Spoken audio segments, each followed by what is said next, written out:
여러분 안녕하십니까? 광주 MBC 뉴스데스크입니다. 한동안 잠잠했던 코로나19 바이러스가 심상치 않습니다. 이번 달 3명에 그쳤던 지역 감염자가 어제만 4명이 발생했는데요.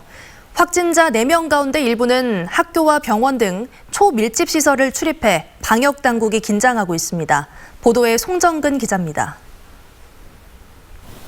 광주에서 나흘 만에 4명의 코로나 지역 감염자가 발생했습니다.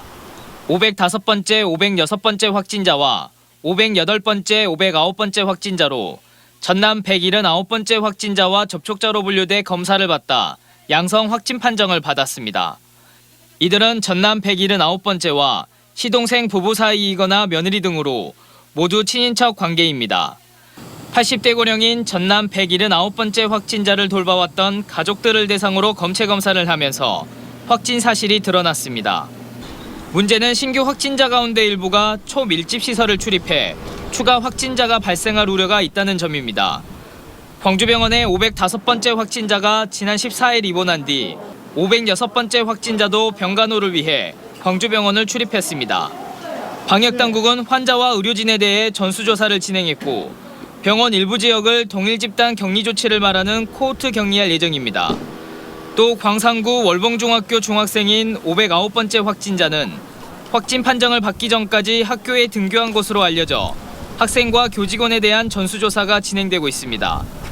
방역당국은 이번 달 말까지 전학년 원격 수업을 진행할 예정이고 509번째 확진자가 학원도 다녔던 만큼 접촉자에 대한 검체 검사도 실시하고 있습니다. 주로 이제 해외 입국 환자만 중심이었는데 지금 지역 감염이 동시에 지금 4분이 발생을 했습니다.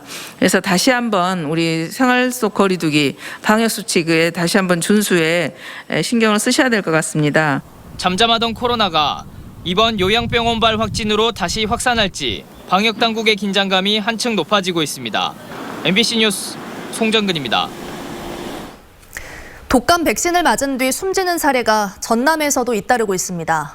오늘 여수와 순천에서는 각각 70대와 80대 노인이 사망했고 영암에서도 관련 사례가 보고되면서 전남 지역의 백신 접종 후 사망자는 5명으로 늘었습니다. 문형철 기자의 보도입니다. 여수에 있는 한 의원입니다. 70대 여성 A씨가 이곳에서 독감 백신을 맞은 건 어제 오전 9시 15분쯤. 그런데 접종 하루 만인 오늘 오전 7시쯤 집에서 숨진 채 발견됐습니다. A씨는 평소 신경 관련 기저질환을 앓고 있었지만 접종 직후엔 이상 반응이 없었던 것으로 알려졌습니다. 순천에서도 지난 19일 백신 주사를 맞은 80대 남성 B씨가 사망했습니다. 협심증 등의 기저질환을 앓고 있었던 B씨는 접종 이틀 만에 쇼크 증상을 보여 병원에 입원한 상태였습니다. 이와 함께 영암에서도 이달 중순 독감 백신을 맞은 50대 여성이 닷새 뒤에 사망한 사례가 확인됐습니다. 보건당국은 이들의 정확한 사망 원인을 파악하기 위해 역학조사반을 파견해 조사에 들어갔습니다. 목포와 순천에 이어 3건의 사망 사례가 추가로 보고되면서 전남 지역의 독감 백신 접종 후 사망자는 모두 5명으로 늘었습니다. 전라남도는 이번 사태에 대한 정부 지침이 나오기 전인 오늘 오후 각 지자체를 통해 기저질환이 있는 경우에는 백신 접종을 자제할 것을 권고했습니다. 이 접종에 따른 위험성이 조금이라도 있을지 모르니까 위험 요인이 있다면 우선 당분간은 좀 자제해달라. 한편 어제까지 전남에서는 국가 예방접종 대상 111만 2천여 명 가운데 40%가 넘는 46만 8천 명이 접종을 마친 것으로 집계됐습니다. 전라남도 의사회는 호흡곤란 등 이상 반응이 나타날 경우에는 증상이 경미하더라도 의료기관을 방문해 정확한 진단과 처치를 받을 것을 당부했습니다. MBC 뉴스 문형철입니다. 광주 제2순환도로 1구간의 사업 시행사 측인 맥쿼리와 광주시가 지난 2016년 이끌어낸 재협상이 졸속이었다는 지적이 나오는 가운데 이 과정을 들여다본 경찰 수사도 봐주기였다는 의혹이 제기됐습니다. 민주당 이영석 의원은 오늘 광주지방경찰청 국정감사에서 광주시와의 재협상 과정에서 불법 로비를 한 혐의로 지난 6월 브로커 김모 씨를 법정 구속했지만 로비를 사주한 의혹을 받고 있는 맥쿼리 측 인사는 경찰이 입건조차 하지 않았다고 지적했습니다. 이에 대해 김교태 광주지방경찰청장은 사업 관계자가 브로커에 돈을 제공한 것에 대한 처벌 조항이 없어 처벌 못한 것을 안타깝게 생각한다며 다시 살펴보고 단서가 발견되면 법과 원칙에 따라 철저하게 수사하겠다고 답했습니다.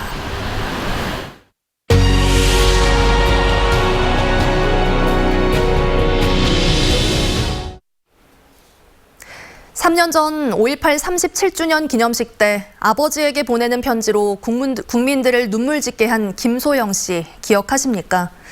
문재인 대통령이 편지를 읽고 돌아서는 소영 씨에게 다가가 안아줘서 화제가 되기도 했는데요. 광주 MBC 5.18 40주년 연중기획 내 인생의 5.18. 오늘은 1980년 5월 18일 광주에서 태어나 5.18과 함께 자라온 김소영 씨를 김철원 기자가 만나고 왔습니다. 아빠, 내가 태어난 지 3일 만에 돌아가셨지만 제 가슴 속엔 언제나 아빠가 살아계세요. 김소영 씨는 1980년 5월 18일 태어난 5.18 둥이입니다. 소영 씨는 전남도청 근처 산부인과에서 건강하게 태어났지만 당시 금남로 일대는 계엄군의 잔인한 진압으로 난리가 난 상황이었습니다. 김 씨의 부모는 아이를 조심스레 안고 쌍촌동으로 피신했지만 그곳도 안전한 곳은 아니었습니다. 어디서 날아올지 모르는 총탄을 막기 위해 김 씨의 아버지 김재평 씨가 창문을 이불로 막던 그 순간 계엄군의 총탄이 날아왔습니다. 저희 아빠가 하악골에 총탄을 맞으셨는데 그때 그 산후조리를 하고 계셔서 너무 위급한 상황이고 엄마가 개나리색 잠옷을 입고 계셨는데 이제 나중에 돌아보니 그게 온통 피로 다 이렇게 물들어 있었다고 하더라고요. 계엄군 총탄에 숨진 김재평 씨는 딸 소영 씨가 태어나기를 무척 기다려왔습니다. 수협에 그때 당시 다니셨는데 저희 아빠 서랍에서 통장 묶음이 나왔다고 하더라고요. 근데 엄마가 보니까 저 돌 때, 초등학교 입학할 때, 그리고 중학교, 고등학교, 대학 갈 때, 시집 갈 때 이거에 그 시기에 맞춰서 적금을 들어놓으셨더라고 하시더라고요. 아빠의 죽음이 자신의 탄생 때문이라고 자책하던 딸의 애절한 편지가 5.18 기념식 때 낭독됐고 국민들은 물론 문재인 대통령도 눈시울을 붉혔습니다. 사실 아빠가 저 때문에 돌아가셨다는 생각에 어디 가서 이렇게 우는 것 자체도 사실 사치였는데 그날은 그냥 마음껏 울어도 되겠구나라는 생각이 들더라고요. 아, 우리 아빠도 살아계셨다면 저 연세에 저런 모습이겠구나 라는 생각이 불현듯 스치더라고요. 5.18이 40주년이 되면서 소영 씨의 나이도 40줄에 접어들었습니다. 아직도 5.18을 왜곡하거나 무시하는 이들을 보면 답답하지만 5.18이 한국 사회에서 민주주의의 상징으로 자리 잡는 과정을 보아왔기에 제대로 바르게 알려질 것이라 믿고 있습니다. 저랑 같이 크고 있는 5.18이 아프지 않고 바른 방향으로 계속 알려졌으면 좋겠습니다.